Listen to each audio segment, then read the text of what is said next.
भाई सुबह सुबह बाबा भोलेनाथ के दर्शन किए, फिर हमने पूछा कहाँ पर बैठती है मंडली, तो हमको एक छोटी जगह बता दी गई जहाँ बताया गया यहाँ काशी की विधानसभा होती है या कहें काशी का parliament. So the intelligentsia who have their conversations over a cup of T joining us now. आप सबको मेरा नमस्ते, हर हर महादेव। पर मैं सबसे पहले आपसे जानना चाहूंगा कि सुबह सुबह जब यहाँ आप हर रोज आते हैं यहाँ चाय पीने? मैं ठीक 9 बजे आ जाता हूँ यहाँ, और आज से नहीं, मैं 91 साल मेरा पहली तारीख को आपको चाय पिलाऊंगा ये अगर आते हैं। 91 स्टार्ट होगा। हाँ, मैं यहाँ ये पप्पू की अड़ी में जो है आज से नहीं 60 साल से हूँ यहाँ, 60-65 साल से हूँ, और आज भी हूँ। पहले भी चलता था ये अड़ी, आज भी अड़ी चल रही है। औरंगाबाद लोग अगल बगल बैठे हुए हैं, प्रोफेसर दोनों हैं, सबों से आप पूछ लीजिए, तब मैं हर हर महादेव, हर हर महादेव। पर एक बात बताइए, आप 60 साल से यहाँ पे आते हैं, पिछले 7 साल में काशी में कुछ बदला है कि नहीं? प्रोफेसर जी से पूछने से पहले हमसे पूछते हैं। पहला था काम है कि 2.5 वर्ष में जो मोदी ने कर दिया काशी धाम को, 250 वर्ष के बाद कोई नहीं कर पाया, वो मोदी करके दिखा दिया। आपसे मैं जानना चाहूंगा कि काशी में काया पलट हुई है और या सिर्फ मंदिर तक ही वो सीमित है? देखिए, काशी में जो भी आया था 7 साल पहले, वो अगर आज आ जाए तो वो पहचानेगा नहीं काशी कैसी है। देखिए, काशी में इतना ज्यादा विकास हुआ। पहले क्या होता था कि लोग वोट लेते थे पूर्वांचल से और काम होता था पश्चिमांचल में। लेकिन इस बार जब मोदी से आए हैं बनारस में सांसद होकर के, तब से पूर्वांचल में विकास काम बहुत हुआ। नहीं तो पूर्वांचल बहुत पिछड़ चुका था। एक तरह से कहा जाए कि भुखमरी से लेकर के पिछड़ापन यहाँ जबरदस्त था। लेकिन आज आप अगर देखें तो एयरपोर्ट देखिए, रेलवे स्टेशन देखिए, रिंग रोड देखिए, हाईवेज देखिए, ट्रामा सेंटर देखिए, कैंसर सेंटर देखिए, और वो जो कम्युनिटी सेंटर बना है उसको देखिए। ऐसे ऐसे काम हुए हैं जो शायद बनारस के, हिंदुस्तान के किसी शहर में एक साथ इतने काम हुए। काशी विश्वनाथ मंदिर की बड़ी महत्ता है। महात्मा गांधी बिना दर्शन किए लौट गए। उन्होंने जब जा रहे थे दर्शन करने, उन्होंने गंदगी देखा तो इतने क्षुब्ध हुए कि उनका मन खिन्न हो गया और वो लौट आए। और आकर के उन्होंने कहा कि बाबा विश्वनाथ की नगरी में, बाबा विश्वनाथ के रास्ते का ये हाल। मोदी जी ने सबसे पहला काम ये किया। गांधी के भक्त तो बहुत सत्ता में आए, कहने को तो गांधी के सबसे बड़े भक्त लोग थे, लेकिन गांधी के मार्गों पर अनुसरण सिर्फ मोदी ने किया। दुर्भाग्य, मेरा घर थोड़ा दूर था वहाँ से, मेरा घर लिए ही नहीं मोदी जी ने, लिए ही नहीं मोदी जी ने। इनको अफसोस है कि नहीं है। मेरा घर अगर ले लिए होते मोदी जी तो मैं धन्य हुआ होता। लेकिन फिर भी मैं मानूंगा कि मोदी जी का ऋणी रहेगा काशी। अच्छा, आप बताइए आपके विचार। माननीय प्रधानमंत्री ने भारतीय संस्कृति के ध्वज को कल बहुत ही ऊंचाई पर पहुंचा दिया। और एक विशेषता मैंने यह देखी कि जिन श्रमिकों ने विश्वनाथ कॉरिडोर का निर्माण किया था, उन श्रमिकों के ऊपर उन्होंने फूलों की वर्षा की तथा उन लोगों के साथ बैठ करके उन्होंने भोजन किया और यह कहा कि मैं भी मजदूर ही हूँ। और एक बात देखिए, आगरा का ताजमहल जिस मजदूरों ने बनाया, उन मजदूरों को उस समय की हुकूमत ने हाथ कटवा लिया कि पुनः ताजमहल न बने। तो वह विध्वंसकारी प्रवृत्ति थी और यह सृजनात्मक प्रवृत्ति है। यह सृजन पर जोर देते हैं, निर्माण पर जोर देते हैं। और काशी का आध्यात्मिक और भौतिक दोनों दृष्टि से विकास हुआ है और दोनों का आपस में कह सकते हैं कि समन्वय हुआ है। मैं फिलॉसफी का विद्यार्थी हूँ तो कह सकता हूँ कि श्रेय और प्रेय दोनों का समन्वय हुआ है। केवल अध्यात्म ही का नहीं, केवल भौतिकता का ही नहीं, दोनों को मोदी ने जोड़ने का काम किया है। यह उन्होंने एक महत्वपूर्ण कार्य किया। बहुत सही कहा, इतने बढ़िया वक्ता है। थोड़ा सा हम एंगल चेंज करते हैं, यहाँ भी कुछ लोग हैं वो पीछे से टिप्पणी कर रहे थे। मैं बेसिकली मैं पैदा तो यहीं हुआ। मेरे पिताजी 100 साल 150 साल पहले यहाँ आ गए थे। यहाँ आ गए थे आप? आंध्र काशी वासी हूँ। अच्छा, आप काशी वासी हैं? हाँ, प्योर काशी वासी हूँ। पप्पू भैया चाय बहुत बढ़िया है। हाँ, तो जहाँ तक काशी की बात है, ये एक मिनी इंडिया है। यहाँ आपको एक चाय वाला भी दक्षिण भारतीय भाषा में बात करते हुए मिल जाएगा, एक नाव चलाने वाला भी भाषा। तो कल हमारे प्रिय प्रधानमंत्री जी ने यह कहा था कि उन्होंने ये बात कही थी कि एक मल्लाह जो नाव चला तो वो भी ऐसा बात कर रहा है तमिल में कि हमको लग रहा है कि मैं दक्षिण भारत में आ गया हूँ क्या। तो ये काशी की विशेषता है, ये मिनी इंडिया, यहाँ सब लोग आके बसते हैं। और हमारे पिताजी जब आए थे तो हम लोग काशी छोड़े नहीं, और तब से हम यहीं पढ़े, BHU में पढ़े, मेरे पिताजी BHU में सर्विस के, सब कुछ यही हमारा। तो मुझे काशी जितना प्रिय है उतना कोई इस पूरे इंडिया में कोई शहर प्रिय नहीं। हाँ। पर अब पिछले 6-7 साल में क्या परिवर्तन हुआ है? कुछ जो हुआ है वो ठीक हुआ है, अच्छा हुआ है? नहीं, बहुत परिवर्तन हुआ, इसमें कोई दो राय नहीं। सुख सुविधाएं काफी बढ़ी हैं, ट्रैवल की सुविधाएं बहुत अच्छी हुई है। एयरपोर्ट तो आप देख ही रहे, वहीं एयरपोर्ट से ही आप आए होंगे, नेचुरल है, it is one of the best airport you can say. उसके अलावा घाटों का सुंदरीकरण बहुत हुआ है, सफाई पहले से बहुत हुई है, इसमें कोई शक नहीं है। रोड्स भी अच्छे बने हैं, इसमें भी कोई शक नहीं। काशी का उद्धार हुआ है और ये प्राइम मिनिस्टर नरेंद्र मोदी के आने के बाद ही हुआ है, इसमें भी कोई शक नहीं। क्या काशी वासियों में एटीट्यूड चेंज हुआ है मोदी जी जो कर रहे हैं उसकी वजह से? आपका शुभ नाम? मेरा नाम समीर है। बम बम बोल रहा है काशी। काशी आध्यात्म की राजधानी रहा है, यहीं से चारों तरफ ज्ञान भेजा जाता रहा, इसीलिए लोग यहाँ पे शुरुआत से आते रहे। और जहाँ तक अभी का सवाल है, अभी मोदी जी ने जो किया उसको तो कोई पा ही नहीं सकता। मोदी जी और योगी जी कार्य कर रहे हैं और सभी लोगों के लिए, आम लोगों के लिए कार्य कर रहे हैं और आम लोगों से संबंधित सभी कार्य कर रहे हैं। पर कहीं ना कहीं अब सवाल ये उठता है कि चुनाव से पहले, आचार संहिता लगने से पहले आपने कॉरिडोर खोल दिया, तो क्या ये चुनाव के मद्देनजर किया? आप देखेंगे कि इससे पहले की सरकारों ने कार्य शुरू किए, 15-15, 20-20 साल तक कार्य नहीं पूर्ण हुए, और उसके बाद हमारी योगी जी की सरकार आई और मोदी जी की सरकार आई और 2-2, 3-3 सालों में वो कार्य पूर्ण हो गए। तो ये तो अच्छी बात है कि 2 और 3 सालों में कोई कार्य शुरू किए जाएं और उसी को पब्लिक के लिए दे दिया जाए, इससे बड़ी बात और क्या हो सकती है? आपको लगता है ये चुनाव की वजह से हुआ है? नहीं, ऐसा नहीं। अभी जो इन्होंने कहा, यहाँ 17 साल में एक हम लोग का सामने घाट के पुल बन रहा था, वो 17 साल में नहीं बन पाया। छोटा सा पुल था, पीपे का पुल पहले ऑर्डनरी था, फिर उसको बना रहे थे। तो 17 साल में कई आए इतना, और इन 4 सालों में 17 ओवरब्रिज बनारस में बने हैं। तो चुनाव की वजह से थोड़ी तो काम अगर चुनाव की वजह से भी कार्य हुआ है तो कार्य तो होना ही चाहिए। आप क्या कहेंगे, कितना परिवर्तन हुआ है? परिवर्तन तो आमूलचूल परिवर्तन हुआ है। और सिर्फ एक लाइन में मैं अपनी बात कहना चाहूँगा, कल के जो धाम का लोकार्पण हुआ है कि ये विधि का शुभ लेखा कि हमने इतिहास बनते देखा। और जिस लेजीनेस की आप बात कर रहे थे, वो लेजीनेस नहीं है, वह इस अंधी दौड़ लगा रही दुनिया में ठहराव है। और वो ठहराव संतोष से पैदा होता है। आज भी काशीवासी चला चमेना गंगजल जो पूर्वे करतार, काशी कबहू न छोड़िए विश्वनाथ दरबार, इसमें बिलीव करता है। और ये जो आप लेजीनेस कर रहे थे, वो ठहराव उसी का प्रतीक है, संतोष का है कि देखिए दौड़ती भागती दुनिया में ठहराव की बात है। देखिए घुमा के पर्सपेक्टिव जो है यहाँ बनारस में ही होगा। एक तरह से बनारस का कायाकल्प हो चुका है और इनको एक दिव्य पुरुष की अगर उपाधि दी जाए तो वो भी कम पड़ेगी। इन्होंने जो सोचा वो करके दिखा दिया। और बनारस एक अभी धार्मिक दृष्टि से देखा जाए, मतलब सर्व विद्या की राजधानी कहा जाता है, लेकिन अब पर्यटन की दृष्टि को बहुत ऊंचाइयों पर ले गए। हर कहीं भी चाचा कि आप बनारस में रहते हैं, गांव जाइए, बुंदेलखंड में जाइए, कहीं भी जाइए, अरे बनारस से आए आप, बनारस मोदी ने क्या क्या कर दिया। मतलब हर आदमी की जुबान पर मोदी हो गए, घर घर मोदी, हर मोदी। अब रियली में वास्तव में हुआ है। पर एक बात बताइए, ये सिर्फ काम जो है वो मोदी जी का है कि भाई महंत जो हमारे हैं गोरखनाथ मठ के, ये भी कुछ कर रहे हैं? इनसे, इन सज्जन से जरा पूछो फिर। आप बताइए कि योगी जी को क्रेडिट दीजिएगा कि सब मोदी है?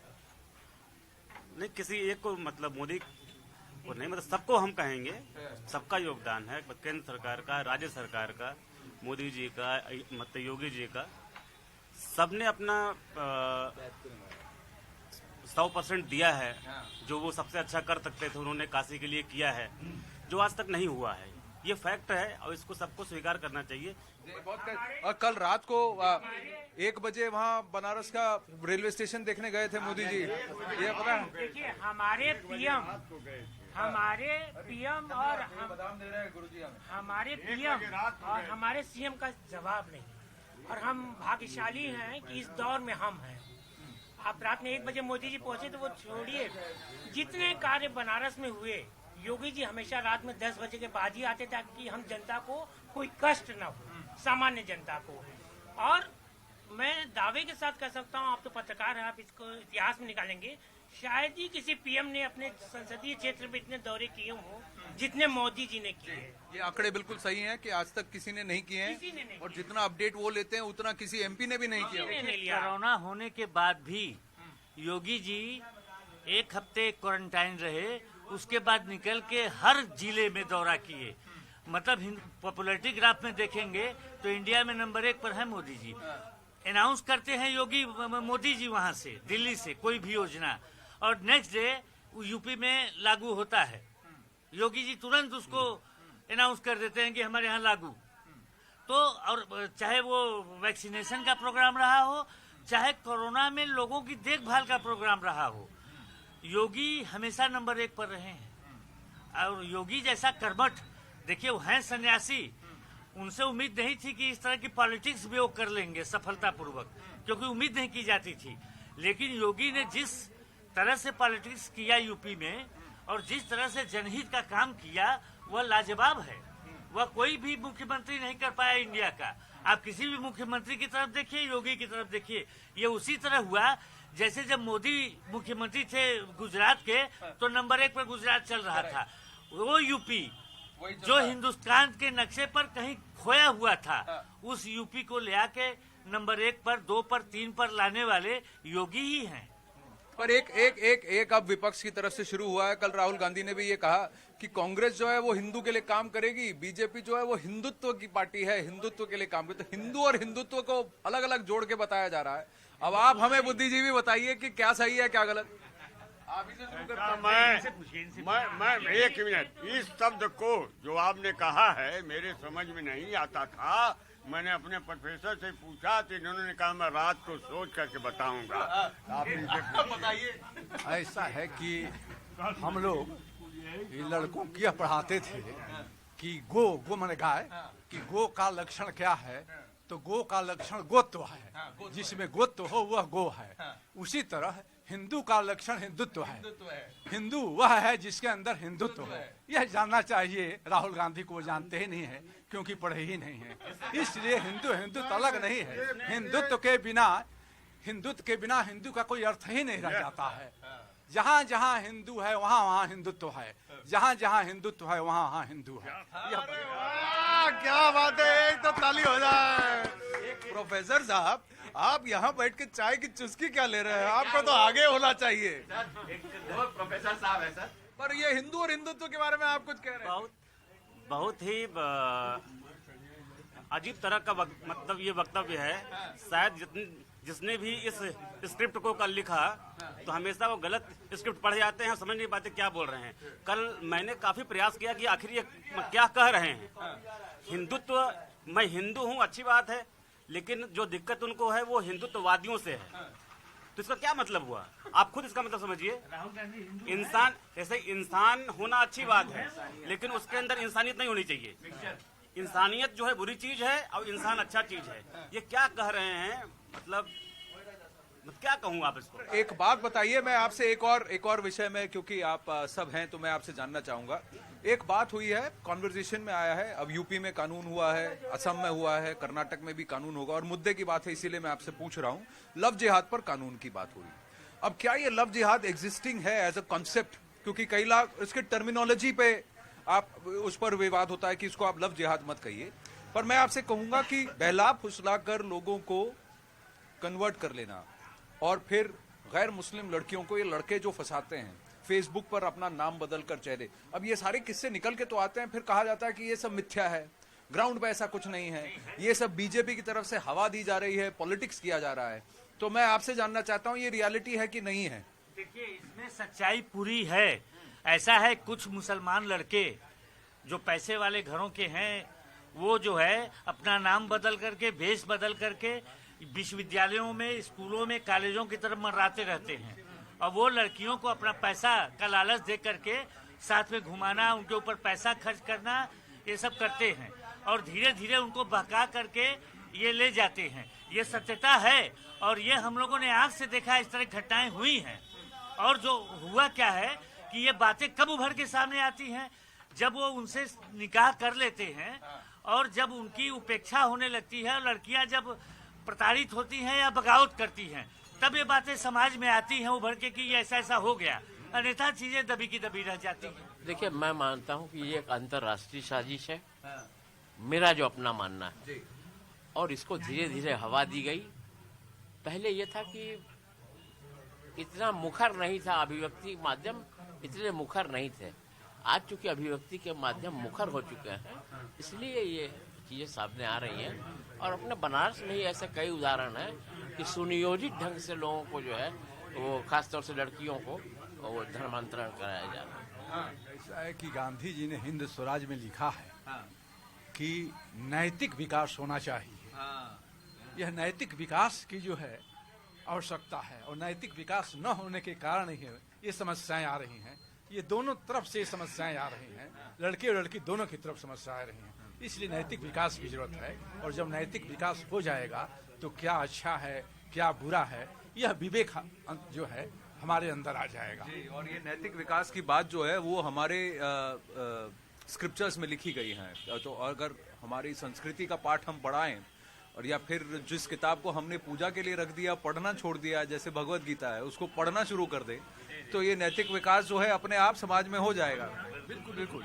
यदि हम अपने साहित्य को, जो धार्मिक ग्रंथ हैं, दार्शनिक ग्रंथ है, पढ़ना शुरू कर दें तो नैतिक विकास जो है आ जाएगा। और आपको पता नहीं, आपको ये मालूम है कि नहीं, बहुत पहले काशी हिंदू विश्वविद्यालय में गीता की परीक्षा होती थी। मुझे पता है। जी, गीता की परीक्षा होती थी, लेकिन बाद के आने वाले कुलपतियों ने इसे हटा दिया, इसीलिए कि नैतिक विकास हो। मेडिकल के लोगों का भी नैतिक विकास होना चाहिए, इंजीनियरों का भी नैतिक विकास होना चाहिए, वकीलों का भी नैतिक विकास होना चाहिए, इसलिए गीता रखी गई थी। इसलिए तो अब जो काशी के एमपी हैं उनके लिए एक छोटा सा संकेत ये है कि काशी हिंदू जो बनारस हिंदू यूनिवर्सिटी में गीता की परीक्षा होती थी, जिसको कुलपतियों ने हटा दिया, इसको वापस लाने की आवश्यकता है। पूर्व प्रोफेसर कह रहे हैं, देखिए ये चाय के ग्लास देख रहे हैं, 3 से 6 और 6 से अब 12 हो जाएंगी, बातें चलती रहेंगी, खत्म नहीं होगा खत्म नहीं। पर यहाँ पर हम रोल करना बंद करते हैं। I hope you enjoyed this conversation. It was envisaged as a seat of learning and it continues to be. I am here at the Banaras Hindu University और मेरे साथ कुछ छात्र हैं, तो सीधा उनसे ही बात करते हैं। अलग अलग स्ट्रीम से हैं, कोई मास्टर्स कर रहा है, कोई पीएचडी कर रहा है, लेकिन सब यहाँ इस काशी विद्यालय, महाविद्यालय, विश्वविद्यालय के में रहते हैं, शरीक हैं और यहाँ पढ़ते भी हैं। तो इन्हीं से जानते हैं। सबसे पहले आप सबको नमस्ते। अब बताइए कि प्रधानमंत्री नरेंद्र मोदी, वहीं से शुरू करते हैं, काशी विश्वनाथ कॉरिडोर, इस पर अलग अलग लोगों के अलग अलग विचार है, लेकिन काशी जो है वो दुनिया के सामने एक बार फिर से ऐसा कहा जा रहा है कि एक रिवाइवलिज्म हो गया है, वापस सबके कहते हैं सेंटर ऑफ अटेंशन पे आ गया है। पर जब से वो यहाँ के एमपी बने हैं, काशी में जो हुआ है अच्छा हुआ है, नहीं हुआ है, कुछ हुआ भी है? जी जरूर, तमाम चीजें हुई हैं, सड़कें सही हुई हैं, लेकिन जो कंपनियां आती हैं, हमारे यहाँ क्या होता है, सत्ता परिवर्तन तो हो जाता है लेकिन व्यवस्था परिवर्तन ही चीज़ों को सड़कें सही हुई हैं। प्रधानमंत्री जी आए, रात को बढ़िया चमाचम हो गया, उनके जाने के बाद फिर सड़क खोद दी जाती है, रूट डाइवर्ट कर दिए जाते हैं। तो ये जो सस्टेनेबल डेवलपमेंट की बात होती है तो उसको ठीक तरीके से करना चाहिए और जरूरी बहुत सारे बदलाव हुए हैं। घाटों की सफाई आज देखने को मिल रही है, ये वास्तविक में है। आप घाट पे जाएंगे, जो घाट पे लोग रहते हैं वो आपको बताएंगे। और विश्वनाथ कॉरिडोर हो गया, एक नई अस्पताल बीएचयू को इतना बड़ा मिला, खैर उसमें अभी लोग बैठ नहीं रहे, उसका सदुपयोग सही तरीके से नहीं हो पा रहा है। वो आँख के अस्पताल, यहाँ आप बगल में वैदिक विज्ञान केंद्र देखेंगे। हाँ, तो ऐसे तमाम चीजें हो रही हैं, हो तो रही हैं, लेकिन कहीं ना कहीं ऐसा लग रहा है कि आइडिया अच्छा है, इम्प्लीमेंटेशन यानी इमारत बन गई, कॉरिडोर बन गया, लेकिन उसका चलना, उसका सुचारू रूप से चलना, उसका प्रयोग, ये तो फिर काशी वासियों की रिस्पॉन्सिबिलिटी हुई। हाँ, ये बात तो ठीक है, संस्थान बन जाना और उसको चलाना लोगों की जिम्मेदारी है। और बनारस के लोग हमेशा से जिम्मेदार रहे हैं। उन्होंने मोदी जी को चुना, एक बहुत बड़ी जिम्मेदारी निभाई और 2 बार चुना। सबसे अच्छी बात तो यही है कि बनारस में मोदी जी को चुनने के बाद आप देखेंगे हमारी सांस्कृतिक धरोहर काशी विश्वनाथ मंदिर, उसका पुनरुद्धार किया, बहुत अच्छा कॉरिडोर बनवाया और कल मोदी जी ने यहाँ समय दिया।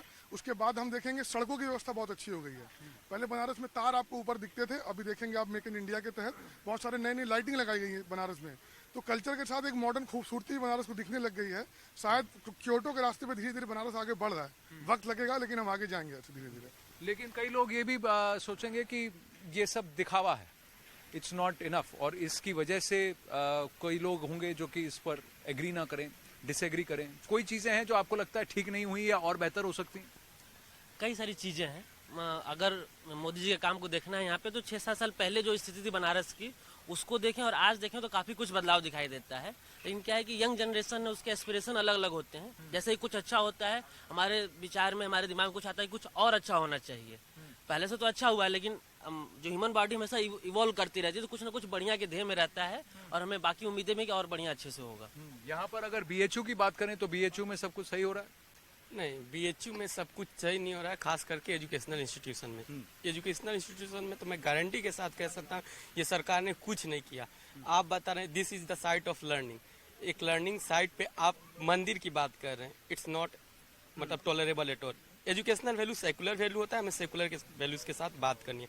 रही बात बनारस क्यों जाना जाता है, बनारस की खूबसूरती इज फॉर इट्स एलए, उसकी गलियों के कारण थी, ना कि चौड़ी चौड़ी सड़क के कारण। लोग जो विदेश से सैलानी आते थे ना, उनके भी देश में चौड़ी सड़क होंगी, बहुत अच्छा है, क्योंकि वहाँ पे मॉडर्नाइजेशन करी जाए, डेवलपमेंट बहुत पहले आ गई है। लेकिन भारत की सबकी अपनी अपनी एक स्पेशलिटी होती है, और बनारस की स्पेशलिटी थी उसकी एलेज, उसकी गलियां, उसको खत्म कर दिया गया, मतलब यहाँ की संस्कृति को खत्म कर दी गई।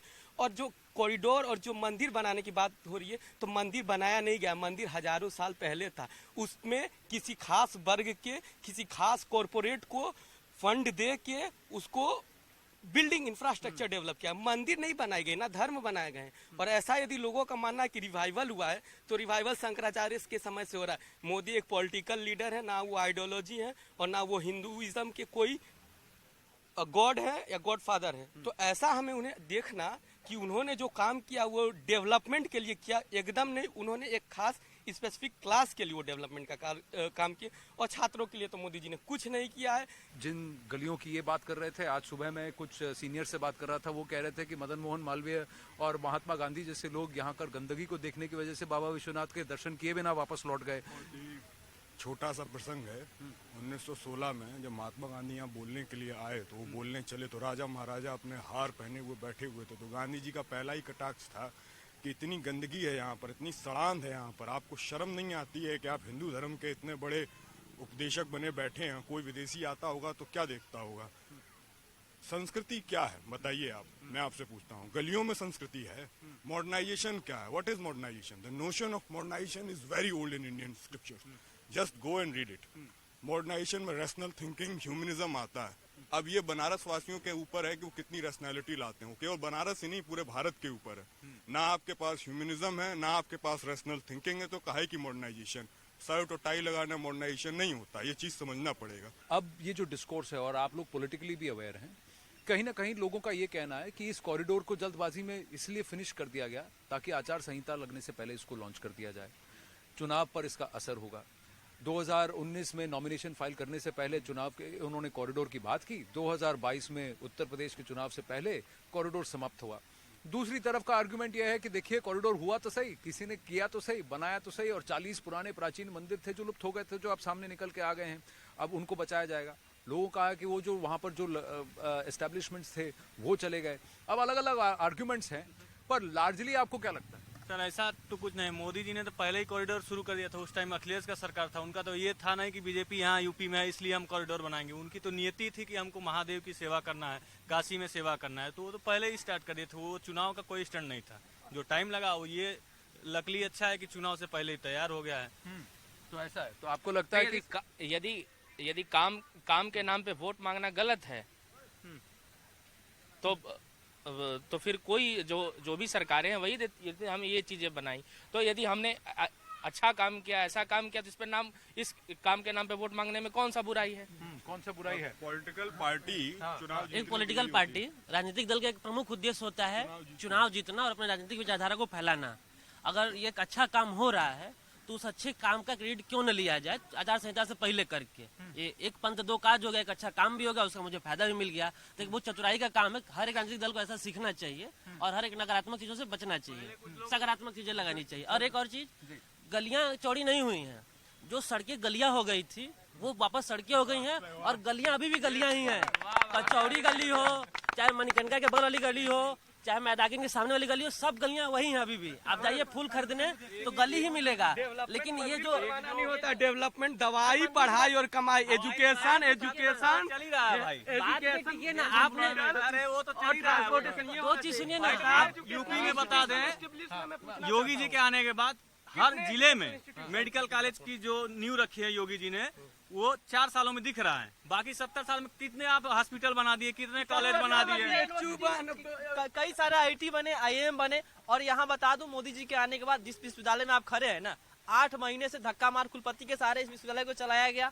उसके बाद जो कुलपति आए हैं, 1 महीने हो गया, अभी तक चार्ज नहीं लिए हैं। पॉलिटिकल आइडियोलॉजी आप कह रहे हैं कि समाजवाद से मुक्ति पाने की जरूरत है, क्योंकि कहीं ना कहीं सोशलिज्म की वजह से एक लेथार्जी आई है सिस्टम में। मैं आर्गुमेंट को थोड़ा सा हम आर्गुमेंट दे रहे हैं, समाजवाद की वजह से आज ये हो गई हमारी स्थिति कि हम अपनी ही संस्कृति पे सवाल कर रहे हैं। और वो सेकुलर शब्द है जो ना, उसका इतिहास कोई पढ़ के उठा के देख ले, वो आता कहाँ से है? हमारे ये समाजवाद की वजह से सेकुलर आया है क्या? या सेकुलरवाद जो आज भूली जा रही है, भाई सभ्यता हम भूल चुके हैं। मंदिर बनने के ऊपर हम इतना बड़ा सवाल उठा रहे हैं। 122 मीट्रिक टन अनाज बांटा गया है पीडीएफ से, ये सरकारी बाटी है ना वो तो अनाज, उसके बाद भी वो मंदिर बना है, मंदिर बन गया, अनाज बांटा गया है, सब लोग कर रहा है। आप जो इतिहास पढ़े हैं बड़ा बताइए, 1951 के 1951 के संविधान में ना सेक्युलर शब्द था ना सोशलिस्ट शब्द था। मानते हैं इस बात को? और खुद कॉन्स्टिट्यूएंट असेंबली के आर्ग्यूमेंट्स में बाबा साहेब भीमराव रामजी अंबेडकर ने कहा कि इस देश में ये 2 शब्द जो हैं उनका प्रयोग मैं संविधान में नहीं करना चाहता। और अगर वो कम्युनिस्ट के बारे में बात करनी हो, सोशलिज्म के बारे में बात करनी है, तो अंबेडकर जी की खुद की राइटिंग है, कलेक्टिव वर्क है, उन पे उठा के पढ़ लें। Communism in India, Buddha and communism. फिर उसके बाद अगर कोई बात करता है सोशलिज्म से, उनसे बड़ा क्रिटिक किसी का होगा तो मैं उस चीज को मान सकता हूँ। और इनकी जो बात है कि स्ट्रक्चर की बात है, स्ट्रक्चर तो रहे हैं, उसी स्ट्रक्चर की देन है कि हम आज अपनी सभ्यता को मानते नहीं, पहचानते नहीं, जानते नहीं है। टीका लगा के चलने को यहाँ पे बोला जाएगा कोई मॉडर्नाइजेशन के खिलाफ है। यही स्ट्रक्चर है। वो जो कलावा हाथ में पहना गया है, उस कलावे के ऊपर उछालना, कीचड़ उछालना, ये है इस स्ट्रक्चर की देन। ये है आज हम नेहरू से लेके गांधी से लेके सबको वो सिस्टम स्ट्रक्चर की बात होगी तो मैं उसमें बता दे रहा हूँ सोशलिज्म कहाँ है। 1976 में जब इमरजेंसी लगी थी, संविधान, डेमोक्रेसी सब जेल में था, तब उस प्रियम्बल के अंदर इस चेंज को किया जाए और उसकी हम दुहाई दें, ये थोड़ा सा जमता नहीं। मैं आपको सिर्फ 2 चीजें कह देता हूँ। लोग कहा समाजवाद, इसके बाद मैं कुछ नहीं बोलूँ। इतना ही अच्छा आपका समाजवाद था 1991 में कोलैप्स हुआ सोवियत यूनियन, ठीक है। उसके बाद कांग्रेस की सरकार, नरसिम्हा राव इस देश के प्रधानमंत्री थे और अभी हमारे जो चल रहे हैं वित्त मंत्री थे मनमोहन सिंह, नरसिम्हा राव ने लिबरलाइजेशन किया। इतना ही सब कुछ इस देश में अच्छा था, काहे लिए आपको अपना सोना गिरवी रखना पड़ा और क्यों आप लिबरलाइजेशन इस देश में लेकर आए? और सुनिए, वो कांग्रेस सरकार थी, इसने लिबरलाइजेशन को इस देश में आगे बढ़ाया। और जान जाइए ये एक्सपीरियंस उन्होंने किससे लिया? चाइना से लिया, जो देंग शाओपिंग ने 1978 में जो इकोनॉमिक रिफॉर्म शुरू किए। एक लार्जर नैरेटिव है about socialism, communism versus capitalism, और अगर कहा जाए तो फिर सोशो कैपिटलिज्म की अगर बात कहें कि जहां आप वेलफेयर को छोड़ते नहीं हैं लेकिन लोगों को आगे बढ़ने से और प्राइवेटाइजेशन और कैपिटलिज्म के खिलाफ भी नहीं। Socialism doesn't mean all the time you keep your people in poorness, गरीबी में रखिए। जब तक आपकी जेब में पैसा नहीं होगा, ये कुछ भी नहीं होगा। कुछ भी नहीं होगा, ये बात भी मैं मानता हूँ। अब चलिए थोड़ा सा ट्रैक चेंज करते हैं। राजनीति की बात हो रही है तो आज एक नेता है जो एमपी है वायनाड के, कभी अमेठी में थे, अब चले गए यहाँ से। तो उन्होंने कहा है कि हम जो है हिंदू के लिए काम करते हैं, बीजेपी जो है वो हिंदुत्व के लिए काम करता है। ये हिंदू बनाम हिंदुत्व की जो बात हो रही है, इसमें मैं आपसे जानना चाहता हूँ कि हिंदू क्या है, हिंदुत्व क्या है? अच्छा आप बताइए। उनको ना तो हिंदू पता है ना हिंदुत्व पता है। उन्हें सिर्फ दिखता है एक खास वर्ग का वोट बैंक। उन्हें दिखता है कि अभी जनता का जो मूड है कहीं ना कहीं अपने कल्चर के प्रति वापस लौट रहा है, तो हम हिंदू या हिंदुत्व की बात करके, जनेऊ दिखा के एक वोट बैंक उभा सकेंगे। लेकिन इसके पहले उन्होंने कुछ नहीं किया है। इसके पहले उन्होंने किया है, उन्होंने ही नए नए समीकरण बनाए हैं। मैं नाम नहीं लूंगा, इस जात को इस जात के साथ मिला दो, ये वोट बैंक बन जाएगा। ये उनकी राजनीति रही है। बाद में उस चीज को तोड़ के हम अपने पुरानी पद्धति पे जा रहे हैं, वर्ण पे जा रहे हैं, तो उन्हें बुरा लग रहा है, तो वो हिंदू और सनातन परंपरा की तरफ अपना वही राहुल गांधी थे कि जहां राष्ट्रपति आवास से लेके प्रधानमंत्री आवास में रोजा इफ्तार पार्टियां होती थी। आज काशी में काशी विश्वनाथ मंदिर का जो है लोकार्पण हुआ है, तो वही राहुल गांधी है जो कह रहे हैं कि हिंदू नहीं है, हिंदुत्व की बात करते हैं। मैं कहता हूं कि हिंदू और हिंदुत्व है क्या, आप उसको अलग कैसे देख सकते हैं? पॉलिटिकली इसको क्या है, बीजेपी जैसे यूज कर रही है पॉलिटिकल हिंदुत्व। तो ये बात भी कही सलमान खुर्शीद ने अपनी किताब में कहा जिस तरह से बोको हराम और आइसिस ने उसको जो क्या पोलिटिसाइज कर दिया, इस्लाम को पॉलिटिकल इस्लाम कर दिया, वैसे ही बीजेपी ने हिंदुत्व और हिंदू को पोलिटिसाइज कर दिया है। आप क्या कहेंगे? सर मोदी जी से हम बहुत खुश है, बहुत अच्छा काम करे। बस 4th क्लास की वैकेंसी बीएचयू पूरी रुकी हुई है, उसको बहाल किया जाए। बहुत सिंपल है भाई। देखो ये सब बड़ा बातें अलग रखो, हमारा जो इमीडिएट डिमांड है उसको आप कीजिए। भैया ऐसा है, मैं आपको एक चीज बताना चाहता हूँ, आप मुझे एक चीज बताइए, अगर कांग्रेस बात करती है मुस्लिम समुदाय की भी, मुझे ये बताइए मुस्लिम समुदाय को कांग्रेस ने ठगने के अलावा आज तक क्या दिया? पहली बार हो रहा है पूरे उत्तर प्रदेश नहीं पूरे देश में कि मदरसों में मजहबी तालीम के अलावा गणित पढ़ाया जाएगा, कंप्यूटर पढ़ाया जाएगा, विज्ञान पढ़ाया जाएगा। आप ये बताइए मजहबी तालीम लेने के बाद वो व्यक्ति क्या बनता है? मजहबी तालीम लेने के बाद कहीं वो नौकरी पाएगा? मोदी जी ने काम जो मुस्लिम समुदाय के लिए भी किया है वो आज तक ना तो किसी न भूतो न भविष्य थी, ये वास्तविकता है। इस देश के अंदर कोई कार्य कर रहा है सामाजिक रूप से समरसतापूर्ण तरीके से, तो केवल और केवल आदरणीय प्रधानमंत्री मोदी जी। क्या आप लोग जो अपने करियर्स में जो आप फॉलो कर रहे हैं, कहीं ना कहीं मैं आपसे जानना चाहता हूं, क्या आपके कंसिडरेशन सेट में ये है कि मैं इस देश के लिए क्या करने वाला हूं या क्या करने वाली हूं?